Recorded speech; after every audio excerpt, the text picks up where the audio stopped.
Today is Friday, January 14th, and welcome to Slow Home Studio. My name is Matthew North. And I'm John Brown, and today we're going to be following up with a question from Jorge in Little Rock, Arkansas, who saw yesterday's segment where we were looking at that small condominium and making some comments about what worked and what didn't work in it. And he had a question about the kitchen that we discussed. So his question was, I'm in the market for a condo, and a lot of the ones I've seen have single-sided kitchens, like the one you talked about in yesterday's segment.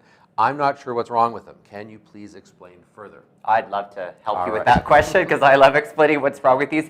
The bottom line is the reason why there's so many of these in condos is they're much less expensive for developers to install than something as a U-shape that has an inside corner or an island. That's more money, so they try to cut corners by doing this. The problem with it is you don't have an appliance triangle. We know from our slow home principle that the appliances need to be organized in a triangle. Here, the cooktop and the sink are right next to each other. The fridge is here.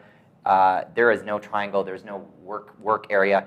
It's also very limited counter space, and no matter where you are, you're always looking right into the alley of the kitchen, right into the working guts of the kitchen.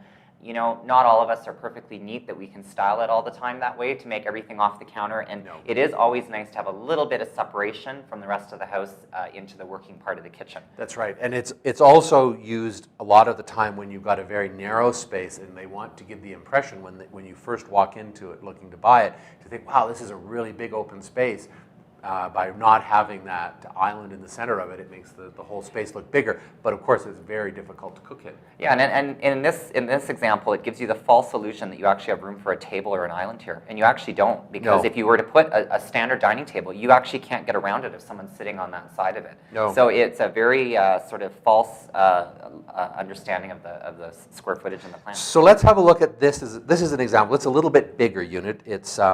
It's 2 bedrooms, and the kitchen is a little bit larger, but I think it's a good illustration of what Matthew was talking about. We actually have a single-sided kitchen, or the single-sided counter, which is about the same size as the one that was in the previous example. But then we've got this island in the front. We've got the sink in the island, we've got the refrigerator there, and we've got the cooktop there. And this is the appliance triangle that Matthew was talking about, the work triangle. You want to have a couple of steps in between each one? 2.5 at the most. You don't want 3 steps. I think that's sort of the rule of thumb for that. You want basically 3'6" or 4 feet between the island and the back counter of the kitchen. And then that allows also, the thing that's interesting about this is it allows somebody access to where the laundry is and the pantry without getting in the way of the cook. That's right. So there's it is possible for 2 people to actually do some work in this kitchen. So then looking at this example, which is smaller, tighter kind of kitchen, basically this is taking what was the counter space for the single-sided kitchen in the first example